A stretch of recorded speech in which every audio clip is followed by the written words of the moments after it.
When you make a vow to God, do not delay in fulfilling it. He has no pleasure in fools. Fulfill your vow. It is better not to vow than to make a vow and not fulfill it. Do not let your mouth lead you into sin, and do not protest to the temple messenger, my vow was a mistake. Why should God be angry at what you say and destroy the work of your hands? Much dreaming and many words are meaningless. Therefore, stand in awe of God. Ang una pong topic ng chapter na ito ay tungkol sa panayam sa Diyos, sa pagpunta sa kanyang banal na tahanan.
At sa paggawa ng mga pangako o mga panata sa Diyos.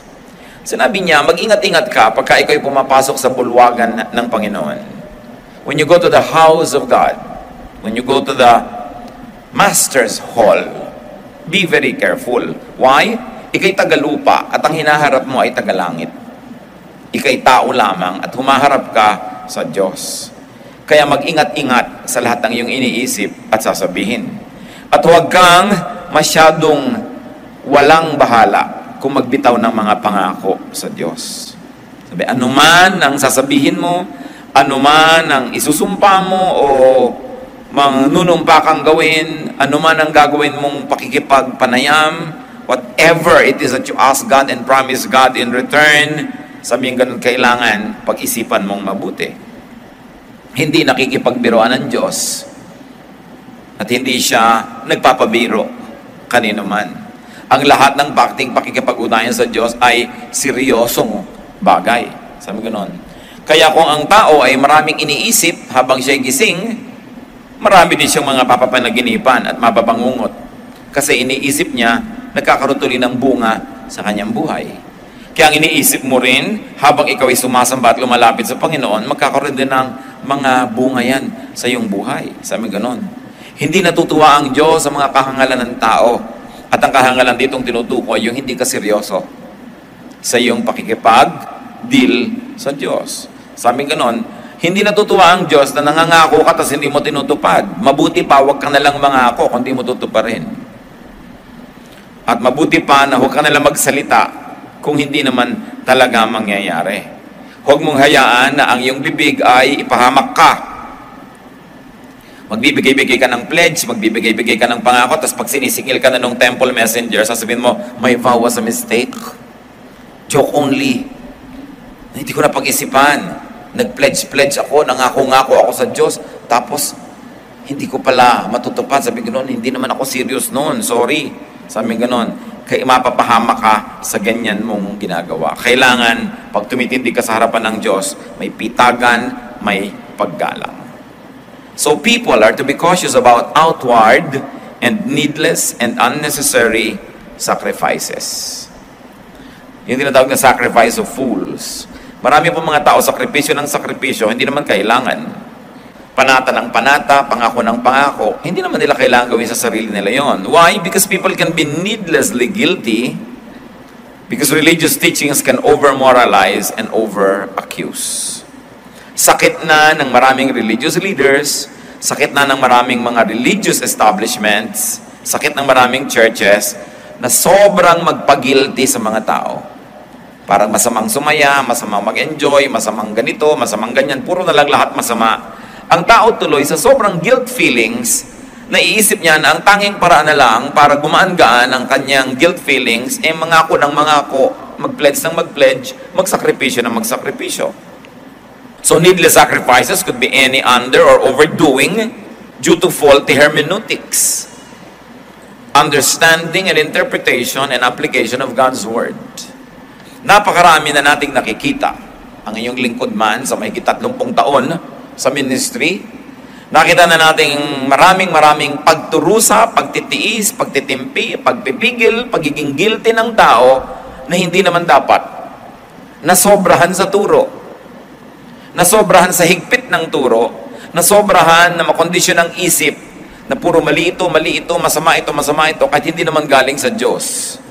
Nagkataon lang na yung mga interpretation at reading ng kanyang teacher ay on the very strict and conservative side. Ang nangyayari tuloy ang mga tao, lagi nilang guilty. At ang ginagawa nila para mabawas-bawasan yung guilt na yon, lagi nilang may sacrifice. At ito tinutukoy ni Solomon. Maraming sacrifices, hindi naman kailangan. Dahil yung guilt mo, hindi naman tama yung guilt mo eh. Dapat naman hindi ka feeling bad only because you're having a good life or you're having a good time or because of this, because of that. The Christian is free to do anything that the Bible does not prohibit. And the Bible has very few prohibitions. Kaya lang pag dumaan na yan sa pulpito, dumaan na sa Bible teacher, dumaan na sa classroom, pinaparami lalo ng mga teacher at mga preacher, yun bumibigat ang dala ng tao.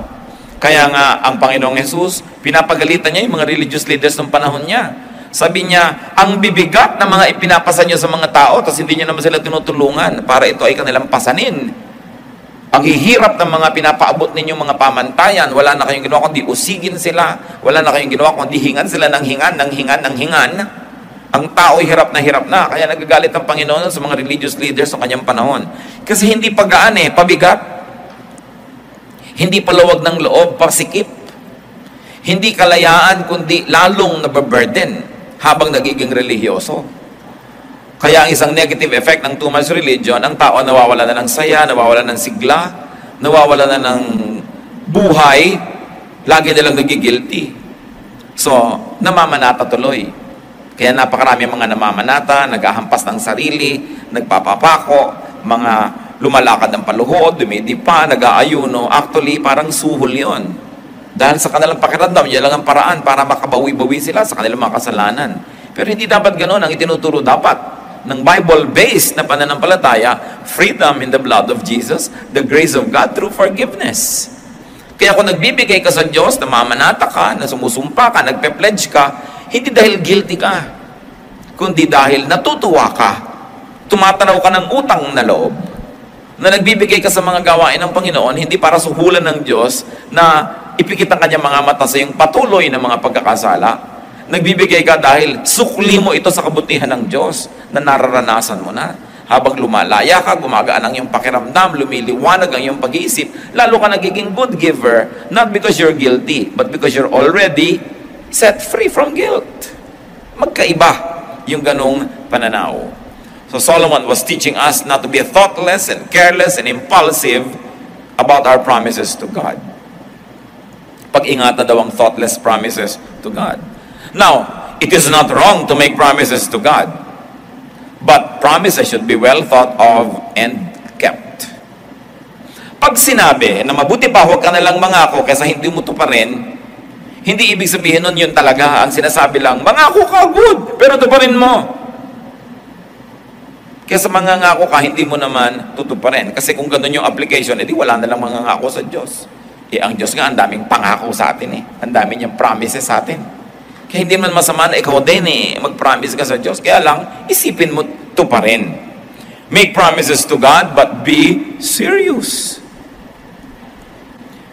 And then be free from needless and impossible promises. In the Bible, there was a man na ipinangako niya, pag nagtagumpay ang aming giyera, pag uwi ko, papatayin ko bilang offering ang unang sasalubong sa akin. Ang unang sumalubong, ang anak niyang babae. Masama man sa loob niya, pinatay niya, kasi nangako siya Alam niyo kung ba't may ganun pangako? Dahil nung araw, ang unang sumasalubong sa iyo, yung mga hayop. Kasi ang silong ng bahay ng mga tao noon, yung mga hayop doon nakatira, yung mga tao nasa second floor. So pag uuwi ka, usually yung mga kambing, mga unang sasalubong sa'yo, mga alaga mong hayop, kaya ng kanyang kakatayin, i-offer sa Diyos. Nauna ba namang lumabas yung anak na dalagita? It was a needless and an impossible promise. The guy kept it dahil pangako niya sa Diyos, pero hindi ako humanga sa kanya. Dahil in the first place, ba't ka nangako ng ganyan? Siguro inaasahan niyang asawa niya o biyan na ng unang lalabas, no? Kaya wala akong magagawa, pangako ko to sa Diyos.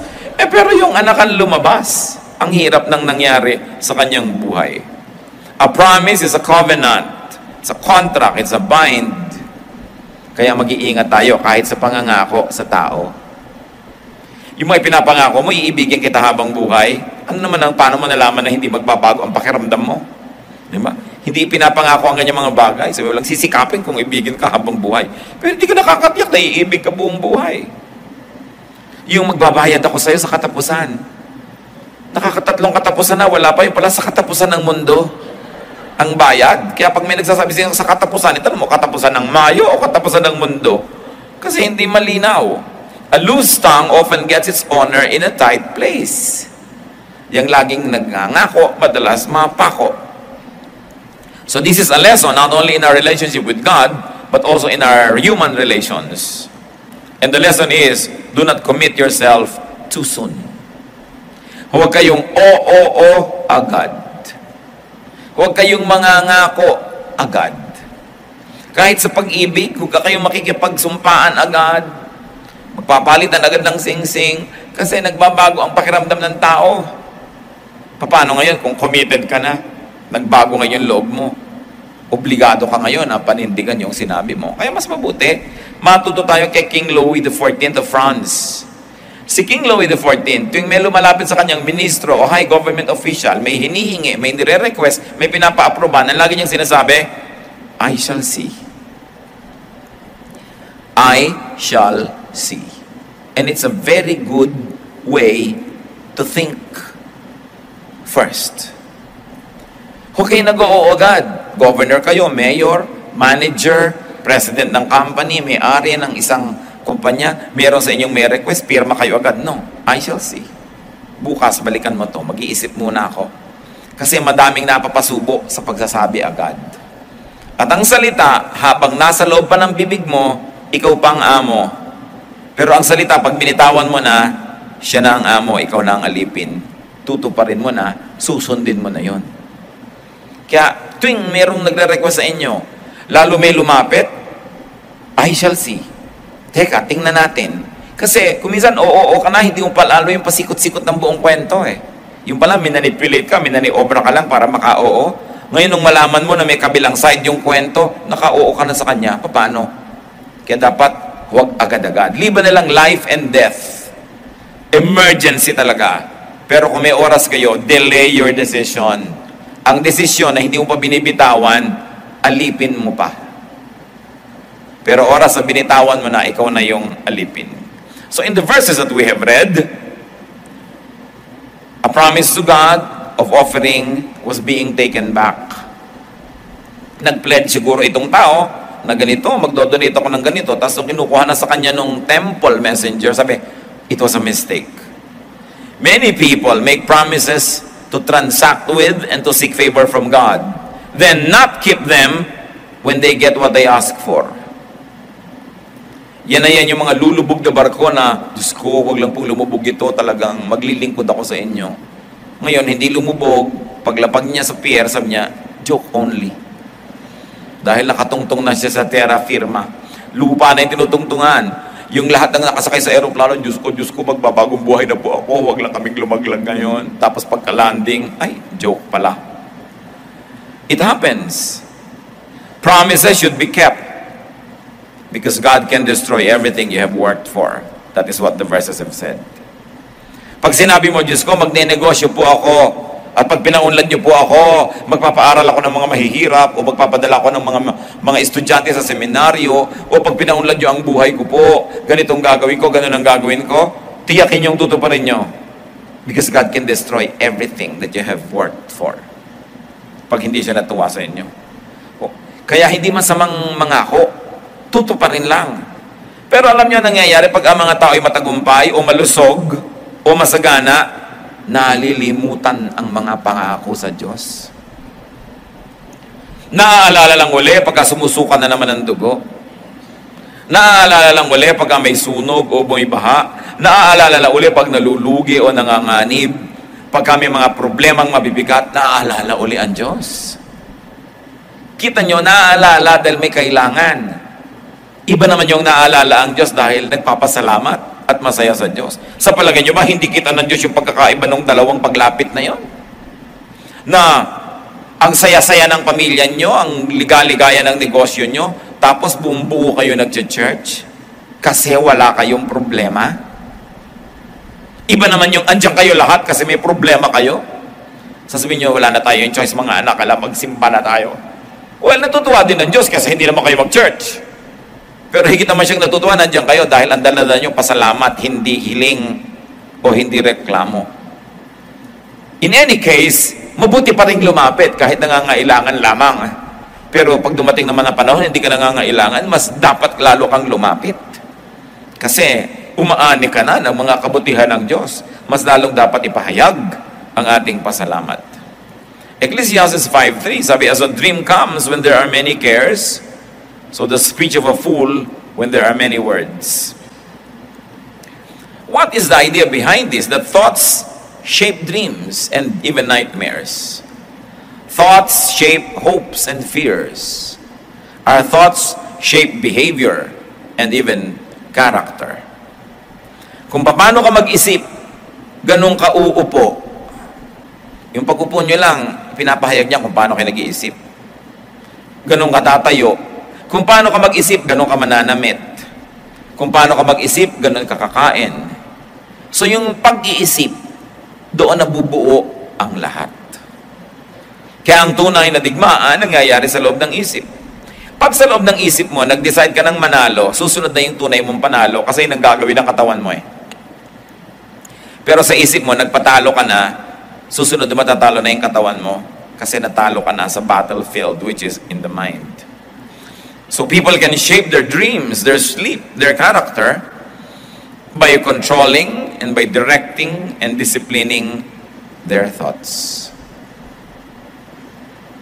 Gusto ninyo na makontrol kung ano ang mangyayari sa inyong mga papanaginipan, kontrolin nyo kung anong iniisip nyo bago kayo matulog. Pag nanonood ka siyempre ng horror, nag-iisip ka ng mga aswang, manananggal, tikbalang, kapre, duwende, yun talaga ang papanaginipan mo. Kaya iniisip mo, ano bang i-feed ko sa brain ko? Nadidirect natin ang nangyayari maging sa ating character sa pamamagitan ng pagbabantay kung anong iniisip natin. Pag ang iniisip mo, ang taas-taas mo, ang baba ng iba, tapos nakita mo sila, pati ang pagkamay mo sa kanila, pati ang pagngiti mo sa kanila, may korte na yon. Depende kung anong iniisip mo tungkol sa sarili mo. If you think that you are superior, it will show in your smile. If you smiled at all, it will show in your bodily posture. It will show in your body language because you've already thought of it. Kaya ang binabantayan isip. Ibang topic na naman ito, hindi na ito yung promises or vow. Kumambyo na si Solomon. It's about thoughts and what happens after we have made our thinking process. Kung gusto nyo po na halimbawa, maiba ang pakikitungo nyo sa inyong kapatid, sa inyong asawa, sa inyong anak, magulang, biyanan, baguhin nyo ang paraan na iniisip nyo sila. Pag sa isip mo, iniisip mo, naiinis ako sa kanya, nayayabangan ako sa kanya, ayaw ko siyang pansinin, sigurado pag nagkita kayo, ganun ang mangyayari ng gagawin ng katawan mo. Kaya kung hindi kayo masaya sa anumang namamagitan sa inyo between you and another person, change the way you think about the person, change the way you think about the situation, and your body will follow. And the change in your bodily movements and body language will actually induce the other person to also change his or her way of dealing with you. It begins with the thought. Kaya mahalaga na kontrol natin yon. And what could control his thoughts? By omission of the bad and by commission of the good. Even thinking is habit forming. Pag lagi kang nagtatanggal ng masama sa iniisip mo at naglalagay ka ng mabuti, yung buhay mo mababawasan ng masama at madadagdagan ng mabuti. Sa isip lahat nangyayari yan. Kaya sabi ng Psalm 1:1-2, Blessed is the man who does not walk in the counsel of the wicked, or stand in the way of sinners, or sit in the seat of mockers. So blessedness is in not doing those things, in omitting those things. Verse 2, but his delight is in the law of the Lord, and on his law he meditates day and night. So blessing is on doing what is nice, to meditate on the word of God. To meditate is a mental process. Pag lagi mong iniisip yun ang mangyayari. At ito, sobrang pagsasalita, nakakapagpahamak. Why? Because talking too much could lead to mistakes. Because of the possibility of misrepresentation by the speaker, and by misreading and misinterpretation and misunderstanding by the hearer. Pag meron kang thought in your mind, at sinabi mo sa pamamagitan ng iyong bibig, liban na lang ang galing-galing mong mag-isip ng salita, magtahi ng sentence, pumili ng tamang vocabulary, napakalaki ng panganib na yung iniisip mo at yung sasabihin ng bibig mo, magkaiba. Akala mo, sinabi mo yung nasa isip mo, pero sa pagpili mo ng salita, ang totoo, iba na pala yung nasasabi mo. And it's one half of the communication problem. The other half is, meron kang iniisip, sinabi ng bibig mo yung iniisip mo, yung sinabi ng bibig mo, nadinig ng tenga ng nakinig sa'yo, inisip niya, ininterpret niya yung narinig niya. Nakakatiyak ka ba na yung ibig mong sabihin, ganon din ang ipapakahulugan ng nakinig? Ang laki ng pagkakataong magkamali. Kasi sabi mo, hindi naman yan ang ibig ko sabihin. Yan ang nadinig ko sa'yo. Sasabihin nung nakinig. Kaya po maraming away ang mag-asawa Kasi magkaiba ng paraan ng pagsisimbolize ng idea ang lalaki at babae. Yung babae, mahal kita. Therefore, mainit na mainit ang kape. Mainit na mainit ang sinangag. Bagong laba ang ating mga bedsheet. Ganun yun.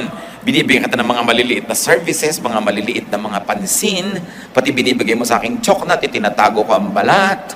Yung ganon. Tandang-tanda ko lahat ng ating birthday, anniversary, kung saan tayo nagkita, ang kulay ng damit mo nung una nating date. Kasi mahal kita. Sa babae kasi yun yung kanyang language na ibig sabihin, mahal kita. Yung lalaki naman, maraming beses, wala yun. Pag sabi mo, mahal mo ba ako? Oo, kita mo nga, pinakasal lang kita. Wow, thank you very much. Salamat naman, pinakasalan mo ako. Pero sa lalaki kasi, pinakasal lang ka pala, yun ang pinakamataas na pagpapakahulugan niya ng pag-ibig. Kahit na nire-neglect ka niya, which is not an excuse. What we're just trying to say is, magkaiba kasi na expression. Same idea of love, pero pag sinabi ng bibig, sinabi ng katawan, iba na. So, iba na ngayon ang reading. And one of the most terrible situations in communication is that not what I said, but what you thought I said, syndrome. Hindi yan ang sinabi ko. Pag sinabi ng lalaki na, gagabihin ako, sabi mo, huwag ka na nga umuwi. Anong ibig sabihin ng babae nun? Umuwi ka na. Diba? Ang ibig sabihin talaga, umuwi ka na, huwag ka na umuwi. Sige na, huwag mo na kami balikan. Balikan mo kami. Yun ang ibig sabihin nun. Kung ang basa ng lalaki talaga, huwag na siya umuwi, di nga umuwi. Di ba galit naman yung babae? Ba't di ka nga umuwi? Sabi mo, huwag na ako umuwi. Magkaiba kasi. The same word can mean differently to different people. Kaya sinasabi ni Solomon, the more you speak, the more chances of error. So unless you can speak well, it's always better not to talk too much. The more talk, the more mistakes. Mistake kung minsan of misrepresenting an idea with the wrong word. Katulad na lang nung, bakit mo naman ako tinapakan? Di kita tinapakan, natapakan kita. Di ba? Magkaiba? Iba naman yung tinapakan sa natapakan. Nag-aaway yung mag-asawa ko minsan. Ikaw naman kasi, iniwan mo yung gatas ng bata. Nakita mong may lakad tayo. Hindi ko iniwan, naiwan. Magkaiba. The misrepresentation can create trouble. Kaya sabi, bago ka magsalita, utang na loob, isipin mo muna yung sasabihin mo. Kasi baka mali ang dinig nung gusto mong kausapin, lalong gumulo ang buhay nyo. At hindi ba, pag may misunderstanding, Maliban na lang disente, mababang loob at matalino yung nag-aaway, pag nag-usap yan, tendency, mas magkagalit pa. Oras kasing may narinig kang isang word na hindi mo nagustuhan, ipapako mo siya sa word na yun lang lagi ang topic mo, yung sinabi niya na yun. Sabi mo, kasi strong ka dun eh. Nahuli mo siya na may nasabi siyang nakakapagpahina ng argumento niya. So, gumugulo. Kaya kung gusto natin talaga magkasundo, sabi niya, less words. Don't talk at once. Think. Kasi pag hindi ka nagsasalita agad, humuhupa ang iyong galit. Pag hupa na yung galit mo, maiiba yung words na lalabas sa iyong bibig kesa kung galit ka. Kaya importante mga kapatid, pag galit kayo, try not to talk. Because you might say things you will regret. Ito ngayon ang problema, nasabi mo na. Minsan may kasalanan sa iyo si A. Siguro kung 1 to 10 ang kasalanan lang niya 3. 10 being the most kasalanan. 3. Nagalit ka kung ano nang pinagsasabi mo, yung ngayon nasabi mong sakit sa kanya. 7. Ang cause. Nadaig mo pa ngayon yung crime niya. Samantalang nagagalit ka lang dapat, may right kang magalit. Pero dahil sobrang galit mo, alam niyo yung ending nun, ikaw pa itong nagsasorry. Sorry. Tapos nagtataka, siya ang munang may gawa nawang mali, ba't ako'y nagsasorry ngayon dito? Kasi yung bibig mo. Sabi ka ng masasakit na mahirap, ikaw ngayon ang huling may kasalanan, siya yung nauna, pero ikaw yung huli. Ikaw ang mas fresh ang kasalanan. Kaya kung hindi ka nagsasalita agad, you have less to regret about. So it is important to control our tongues. And another thing, brothers and sisters, is to try to understand what the other person is saying. Maraming sinasabi ang kapwa natin, mas maganda doon ang kahulugan na gusto nilang sabihin, limited lang ang vocabulary nila. Hindi nila gustong manakit, limitado lang kakayahang magpahayag. Kuminsan hindi lang magandang magbitaw ng salita. So, pag gano'n, anong a-appreciatein nyo? Not the form of the language, but the spirit of the language. Not the actual words, but the ideas that the speaker is trying to represent, sometimes with wrong words. So hindi lang yung nadidinig mo ang hinuhusgahan mo, yung pusong pinanggagalingan ng salita na yon. So people should not really avoid speaking, but just be careful and be correct and be responsible. Then Solomon brings us to another topic, Ecclesiastes 5:8 to 9. If you see the poor oppressed in a district, and justice and rights denied, do not be surprised at such things. For one official is eyed by a higher one, and over them both others higher still. The increase from the land is taken by all. The king himself profits from the fields. Anong sinasabi? Pag kami nangongotong sa'yo na pulis, huwag kang magtaka. Merong parte yung officer nun. Kaya hindi yun na-stop. Pagka ikay pinahihirapan ng clerk sa City Hall, o kaya kinokorrupt ka ng kung sinong government agent, huwag kang magtaka. May cut yung amo nun. At hanggang kataas-taasan yan, may pananagutan. Kaya ganyan yung sistema. If you see the poor oppressed in a district, ganon, and justice and rights denied, do not be surprised at such things. For one official is eyed by a higher one, by a higher one, and over them both are others higher still. The increase from the land is taken by all. Sabi, lahat sila nanghuhut-hut sa inyo. The king himself, yung kataas-taasang opisyal, profits from the fields. What is Solomon saying? There is injustice because injustice can be institutional. It can be systemic and bureaucratic. May paraan, may sistema, kaya may injustice. Kung ang injustice ay doon lang sa baba, madaling masusugpo yun nung nasa taas. Hindi yan nasusugpo dahil hanggang kataas-taasan, kasama sa pangungulimbat, kasama sa pagnanakaw, kasama sa corruption.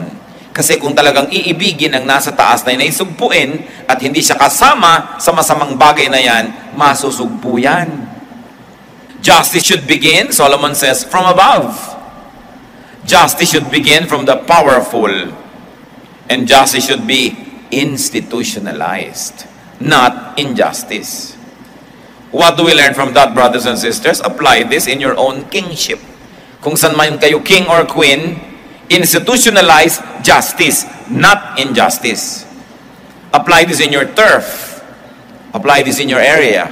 Kung saan kayo may kapangyarihan at may mga taong pababa mula sa inyo, linisan ninyo ang inyong pamamaraan, ituwid ninyo, gawin yung matuwid at makatarungan, at lahat ng nasa baba susunod yan. Kaya malalakas ang loob ng nasa baba kasi pare-pareho rin nilang bulok yung nasa taas. Hindi sila papangahasang pigilin dahil walang kikitain yung nasa taas. O kaya, paano sila sisilipin ng nasa taas kung sila din yung masilip? Kaya ang corrupt na matataas na opisyal, hindi nila kayang sugpuin ang corruption dahil pag sinugpo nila yon, pati sila masusugpo. Pero kung iibigin niya na sugpuin, it must start from the top. Sa simula, sabi ni Solomon, sa hari nagsisimula ang paglilinis ng pamahalaan. Kung ang hari mo ay bulok, umaalingasa, umabantot, corrupt, marumi, mamamatay tao, mandaraya, yun ang mangyayari sa buong bureaucracy. Kaya gustong ipaliwanag ni Solomon ang pananagutan ng mga namumuno. Ecclesiastes 5:10. Whoever loves money never has money enough. Ngayon, money na naman yung topic. Whoever loves wealth is never satisfied with his income. This too is meaningless. Sinasabi sa atin, it's foolish to love money because you will never be satisfied. You will never have enough. Tingnan nyo mga kapatid. Mag-isip kayo ng taong mahal na mahal na mahal na mahal na mahal nyo. Na-satisfy na ba kayo? Laging kulang. Dapat lagi siyang nandyan. Kahit madalas na, kulang pa. Dapat lagi kanyang naaalala, kulang at kulang. Dapat lagi kanyang naiisip, kulang at kulang. Kasi whoever you love so much will never be enough. That's why if you love money so much, you will never be satisfied. It will never be enough no matter how much there is. Kaya ang sinasabi, love the Lord your God with all your heart and with all your soul and with all your being. Why? Because God can be enough. It is only God that we can love and be enough. Everybody else, kulang. Kahit mahalin ka ng mahal mo, paano kung namatay sa bigla? Di kulang, ang laki ding kulang. Ngayon, kung mahal ka, mas mahal mo siya kaysa mahal ka niya, di kulang. Kaya napakahalaga, pinipili natin kung sino at anong mamahalin. Ang mahalin mo ng todo, yung pwedeng makapuno sa'yo. At yun ay ang Panginoon. Mahalin natin ang tao, mahalin natin ang trabaho, mahalin natin ang mga bagay, pa dapat secondary lang yan. Hindi una. Kasi pag yan ang una mong minamahal, kulang at kulang at kulang ka lagi sa iyong buhay. How do you know that you're a lover of money? You are a lover of money if you are never satisfied. When you don't feel like you have enough. If you don't feel satisfied, no matter how much you already possess, it means you are a lover of money. Yung maraming pera na hindi masaya, naiingit ko minsan doon sa taong konti ang pera, pero ang saya-saya na. Maraming mga company executives, ang lalaki ng mga sweldo, ang lalaki ng mga bonus, pero hindi masaya. Pag tiningnan nila yung karaniwang empleyado, magkaroon lang ng 13th month pay, ang saya-saya na, alam na nila eksakto anong bibilin, talagang alam na nila. Minsan naiingit pa yung mas maraming pera. Buti pati ordinaryong empleyado, alam niya kung anong gusto niyang gawin sa pera niya. Pero ako, ang daming pera, ano nga kayang gagawin ko dito? More money doesn't mean more happiness. Who is wealthy? Not the people who have the most money, but those who make the most out of whatever they have. Yun ang tunay na mayaman. Kung sakasakali na tayo ay madaya at malagay tayo sa sitwasyon na hindi na tayo marunong masatisfy, laging kulang, learn to be satisfied. Learn to be thankful. Pray for contentment and review your relations. Review who influences you. Kadalasan, pag hindi na tayo marunong masatisfy, lagi na lang kulang at kulang, nai-influensya tayo ng mga taong sakim. Nai-influensya tayo ng mga taong sobrang materyoso, nai-influensya tayo ng mga taong wala ng kaligayahan, at kuminsan nakikipag-compete pa tayo sa kanila, hindi natin alam na huhulog tayo sa bitag na kinahulugan din nila. When we no longer know how to be contented and happy, we should review our relations. Usually there are people that become our models. People who are never satisfied, people who keep on craving, people who keep on having and getting, but are never happy. Kailangan i-review natin kung sino ang nakaka-influensya sa atin. Still about money. Bakit nga daw ba trabaho yung tao kahit meron na? Ecclesiastes 5:11, as goods increase, so do those who consume them. And what benefit are they to the owner except to feast his eyes on them? So niya, pag lumalaki ang sweldo mo, lumalaki gastos. Pag dumadami ang pera mo, dumadami ang kamag-anak. Pagka dumadami ang iyong pera, dumadami ang kaibigan. Pag lumalaki ang iyong pera, dumadami ang mga sagutin sa buhay. Kaya ang nangyayari, sabi niya, kita ka ng kita, pinapatay mong sarili mo, pero yung kinikita mo, nakikitingnan mo lang sandali, dumadaan din sa mata mo, wala at wala rin. Kaya magtataka yung dating mag-asawa, ang income nila halimbawa, napakaliit, nag-Saudi ngayon yung isa, lumaki, pero ang ending every month, wala pa rin. Kulang at kulang. Kasi syempre, pag nagsa-Saudi ka, o nasa Qatar ka, o nasa kung saan ka man, ang mga kamag-anak nyo dumadami. Hihiling, hihingi. Lagi ka na kukuhang ninang sa lahat ng kasal. Diba? Lagi ka na lang na ine-expect malaki ang bag pag may namatay. Lagi ka na lang lalapitan ng lalapitan kasi alam nilang may pinagkukunan ka. Kaya ang ending mo, nagkahiwalay kayo mag-asawa, nangungulila kayo, ang lungkot-lungkot nyo, ang daming nakikinabang sa pera nyo, at the end of the month or at the end of 5 years, wala rin naman.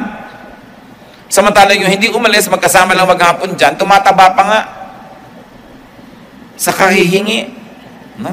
Sa kaaasa, sila yung laging may party, sila laging magkasama. Ito naghihiwalay, nasa sacrifice, ang ending kadalasan din naman wala eh. Nagkakahikaw sandali, pero mamaya nakasangla na. No? Nakiluliyay na yung sangla. Nandun na sa ahensya. Kuminsan, kukuha pa ng mga gamit-gamit, mamaya na naman, nakasangla na naman. Pag hindi, tininuan. Kasi as goods increase, so do those who consume them. So, anong gagawin mo? Kailangan hindi laging cash. Pagka kumikita ang iyong asawa na may extra ganitong amount, sa dami ng mga kamag-anak mong lagi nang hihingi, hindi ka naman makatanggi dahil andyan lang talaga yung pera, kumuha ka ng hulugan. Hulugan na bahay, hulugan na lupa. Ay, naihulog ko na. Ako, kahulog-hulog ko lang. No? So, next month ulit, ako, naihulog ko na naman. E di ngayon, tumatagal, nakakalupa ka, hindi yung nakapapapak na mga kamag-anak mo. Ganun ang mangyayari niyan eh. Siyempre, hindi mo matiis ang pamangkin mong hindi makapasok, hindi mo matiis yung ganun, si ganyan, hindi naman mauubos yan eh. Dahil tad ang mga kamag-anak nating hikahos. At maglalabas ang lahat sa lunggayan, siya ang alaga sa'yo nung malit ka, pinaliguan ka niya, etc. etc. Oras na may pera ka na, dumadami nag-alaga sa'yo nung araw. Dumadami ang kamag-anak nyo. Sinabi na sa Solomon yan, and these are the burdens of being rich, the burdens of having more money than others, people expect from you. Kahit lang sa kumpanya, medyo umasenso lang ng konti yung kumpanya, mabili, maraming negosyo, people already expect salaries, increases, bonus. Pero pag nalulugi yung kumpanya, hindi naman nag-aambag yung mga empleyado. Diba, nalulugi, hirap na hirap. May empleyado bang, eto muna po yung hikaw ko, sir. Diba, gamitin nyo muna. Huwag nyo po muna kaming sweldohan. Pagka hirap na hirap yung kumpanya, sinong empleyado ang nag-aambag? Pero pagka malaki yung kinikita ng kumpanya, lahat gusto magka-increase. Sana, humihingi ka ng increase pag malaki yung kita ng kumpanya at pagka mahina, huwag nyo muna kami sweldohan ngayon. Okay lang. Pero one way, kaya ang hirap nung umaasenso. Marami pong mga kumpanya gusto magbigay ng increase. Kaya lang iniisip noong kumpanya, kasi naman season na lang, mabenta lang tayo ngayon. Pag in-increase na natin yung sweldo, kahit bumaba na yung income natin, hindi natin pwedeng ibaba uli ang sweldo. Labag na yun sa batas. Kaya kuminsan, uunawain din natin kung ba't hindi nagbibigay. Yung mga tao, pag nakita mo, uy, buti ka pa, nasa abroad ang asawa, oo nga, kulang na kulang ang pera namin. Kasi kung hindi ka nagganon, utangan ka na. Pagka merong lamay, may tumabi na sa of a rich man, permits him no sleep. Hindi naman ito laging ganon na absolute. Pero because this is poetry, nagpapakita ng comparisons and contrasts si Solomon. Sinasabi niya, alam nyo, mas masarap pang matulog yung mga karaniwang manggagawa kaysa doon sa mga matataasang ranggo eh. At totoo naman yun, ano? Yung mga kapwa natin mahirap sa hirap ng trabaho, pag natulog, tulog na tulog. Talagang hindi mo magising. Maraming mayayaman, kailangan pa ng tranquilizer. Kailangan pa ng sleeping pill. Kailangan pa ng mood music at kung ano ng mga naaamoy-amoy na mga therapy para antukin. Kasi maraming inaalala sa buhay. The rich have much more worries. So usually, they have much more sleeplessness. This can be avoided by the rich and the abundant by not loving money. Nakakita na ako ng mag-asawang parehong nasa abroad, tapos humingi yung pamilya ng lalaki, nangailangan. Naku, yung babae walang ginawa, gabi-gabi ko di umiyak ng umiyak. Sa napunta doon sa lahi ng lalaki. Pero pag sa lahi niya napunta, secret. Hindi alam ni lalaki. Kaya ganun, umiyak ng umiyak hanggang mga yayat. Paano? Ang dami nilang pera tapos nautang. Kung wala ba naman silang pera, di walang uutangin. Ngayon, masarap magpautang kung mas mahal mo ang tao kaysa pera. Masarap magbigay. Alam niyo kung napakasarap na maraming pera? Kasi ang sarap ng pera sa paglabas nun, hindi sa pagpasok. Mahirap papasukin ang pera. Pero pag pinapalabas mo, maluwag sa iyong loob, sobrang magpasaya. Kung hindi ka umiibig sa pera. One of the nicest things to do is to give to people when it is in your heart to give. Don't love money, although you may love making money. Kasi challenge, gusto mong gumawa ng business, gusto mong maging fruitful, love making money. But do not love money itself. Kailangan, sabi ni Solomon, makinig kayo sa akin, sabi ni Solomon. Wala nang mas mayaman kaysa sa akin, pero ako nagsasabi sa inyo, wala naman doon ang kaligayahan. Papunta pa lang kayo, pauwi na ako. Wala nang higit yayaman sa akin, wala nang higit narurunong sa akin, so makinig na lang kayo. Sabi ganon, don't love money. Ecclesiastes 5:13-16, I have seen a grievous evil under the sun, wealth hoarded to the harm of its owner, or wealth lost through some misfortune, so that when he has a son, there is nothing left for him. Naked a man comes from his mother's womb, and as he comes, so he departs. He takes nothing from his labor that he can carry in his hand. This too is a grievous evil. As a man comes, so he departs. And what does he gain, since he toils for the wind? Sabi niya, marami na ako nakitang lungkot. Kayamanang inipon, inimbak, binantayan, na ikinapahamak lang nung may-ari. At meron naman mga kayamanan na inipon ng inipon, ang tagal sa isang iglap na wala. Ni walang maipamana sa anak. Yung anak na hindi nabigyan ng oras, hindi na alagaan, hindi nabigyan ng pansin because you're making money, tapos naubos din bigla yung pera, wala ka nang maipamana sa future, wala ka pang matingnan na lingunin sa nakaraan na maganda nyo naging samahan. Dahil naubos lang ang pera, mo kakahanap, ang oras mo kakahanap buhay, so wala at wala rin.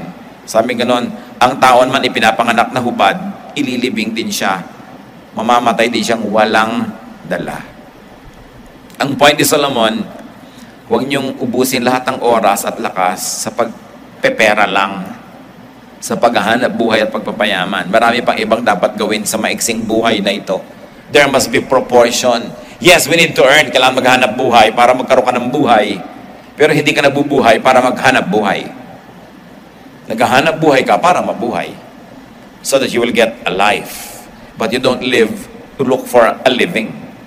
So the other perils and dangers in being rich, riches don't always do people good. Hindi napapahamak dahil yumaman. Dati, isa lang ang TV nila, nanonood ang pamilya, magkakasama sa sala, masaya, may unity, may bonding. Nung yumaman, tigitigis ang kwarto, tigitigis ang TV, hindi na sila magkita-kita. Nagkahiwa-hiwalay ang buhay. Kumisan may blessing yung kapos dahil lagi kayong magkakasama. Sabay-sabay yung kayong kumain dahil isang gilit ng bangus yung kakainin nyo, kailan nandun lahat, sabay-sabay. Pero pagka marami na kayo, nagkakanya-kanya na, may pagkakahiwa-hiwalay. May disadvantage din yung maraming pera. Kita nyo kung sinong magaling magmahal sa magulang? Yung laki sa hirap. Kesa yung laki sa sarap. Nagtataka ko, marami tayong mga kasama sa bahay, 11 pa lang, 9 pa lang, umalis na sa probinsya nila para mamasukan. Pero hanggang 35, 45 years old na, buwan-buwan walang palya, nagpapadala sa magulang. Samantalang nakasama lang ng magulang, wala pang 10 taon, puro hirap pa. Pero bakit mahal ang magulang? Kasi kasama sa hirap. Maraming mga laki sa layaw, yan ang mga walang utang na loob eh. Sobrang sarap ang buhay, hindi sila nagising sa hirap ng buhay, hindi sila marunong makisama o makiramdam sa naghihirap, kaya sariling magulang na naghihirap, manhid pa rin sila. Wala, hindi pinapansin. Kasi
kayo. Kaya iba naman, tatanggalin pa, sasakay sa bus, pagdating, kakabit pa. Ba't ba nilalagay-lagay yan? Papahirap sa buhay. No? Sino ang hindi nangyayakawan, hindi walang nanakawin. Marami mga kabataan, kaya namatay dahil sa cellphone. Kung walang cellphone, edi buhay pa.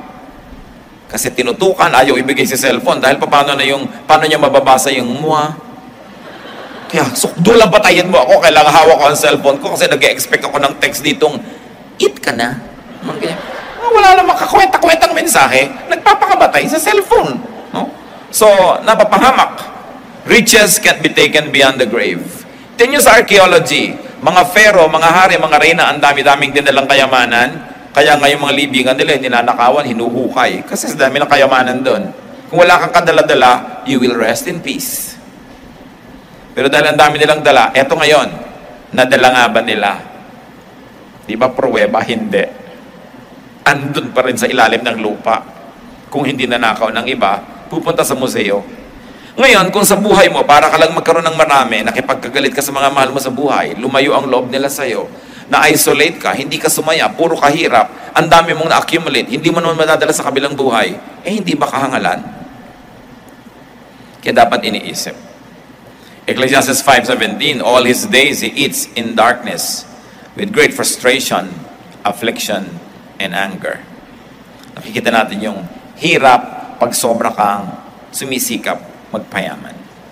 Ecclesiastes 5:18-20. Then I realized that it is good and proper for a man to eat and drink, and to find satisfaction in his toilsome labor under the sun, during the few days of life God has given him, for this is his lot. Moreover, when God gives any man wealth and possessions, and enables him to enjoy them, to accept his lot and be happy in his work. This is a gift of God. He seldom reflects on the days of his life because God keeps him occupied with gladness of heart. So niya, pero alam niyo, kung gusto kayong pagpalain ng Diyos, pwede rin naman kayong yumaman eh. Kung talagang gusto ng Diyos gawin niya sa inyo. So niya, alam niyo, napag-isip-isip ko pa, ang pinakamabuting gawin ng tao, kumain, uminom ng masarap, at enjoyin ang bunga ng kanyang ginagawa. Alam nyo kasi ang tinutukoy ni Solomon dito ay walang inisip kundi mag-impok ni ayaw gumastos. Walang inisip kundi mag-save ng mag-save, kumita ng kumita ni ayaw magbigay. So niya, alam nyo, pag meron kayong kinita, enjoyin nyo. Kung natutuwa ang Diyos sa inyo, bukas kikita kayo uli. Enjoyin nyo uli. Hindi yung puro kayo save ng save ng save, tapos biglang nawala. Kita nyo yung mga nagsisave, yung mga nawa 1, 2, 3, nagpaparami ng savings nila doon sa mga kung ano-anong mga Yung 10,000 mo, mamaya 15,000 na. So, sa unang buwan lang yon, no? Sa pangatlong buwan, pang-apat, hindi ka na maka-withdraw. Yung nawawala na yung opisina nung pinagbibigyan mo, na itakbo na yung pera mo. Yun ang sabing yan. Kasi sobra ka naghahangad. Bato-bato sa langit, ang tamaan, mag-isip. Ang mga nawa 1, 2, 3, yung naghahangad kasi. Kasi kung hindi ka naghangad, hindi ka madadaya. Yung ating kasing paghahangad, bumubulag sa ating karunungan, nabubulag ka sa pag-iisip, kasi sobra ka